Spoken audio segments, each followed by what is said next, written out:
ए जी सुनी ना। ए हम मुकेश सिंह रोआ सबके स्वागत करतनी रोवे सबके चैनल भोजपुरी अंग्रेज में। आज सिर्फ और सिर्फ परिचय हुई चैनल के और पर्पज़ के बात हुई। तो परिचय में खास कुछ नहीं है, बस ईश्वर के आशीर्वाद और वह सबके दुलार प्यार बा। रह गल पर्पज़ के बात। पर्पज़ चैनल के बहुत बड़ा बाटे।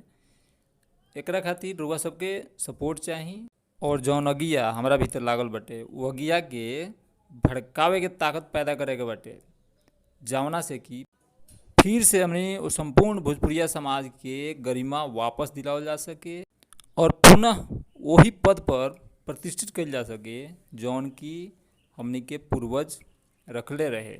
आखिर भइल का कि ये भारत के विश्व गुरु के दर्जा दिलावे वाला वो बिहार और वो भोजपुरिया समाज आज जगह जगह ठोकर खाता, जगह जगह गाली सुनता। एकरा पीछे कुछ तो गड़बड़ी बाटे, ओकरा के स्वीकार करके हमने के चले के मिलजुल के कुछ ऐसा कइल जाओ जौना से कि ये सब कमी दूर कइल जा सके और कुछ बड़ा कइल जा सके।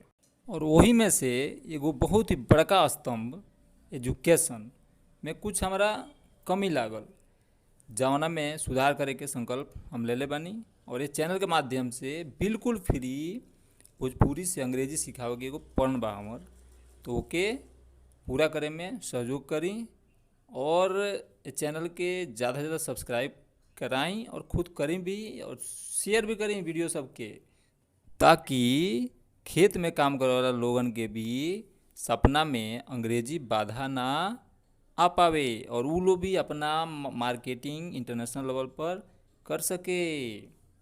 और बड़का बड़का हॉस्पिटलों में इलाज करावे से डराए ना, ताकि वहाँ पढ़ल लिखल मैडम लोग रहेला वो अंग्रेजी बोलेला।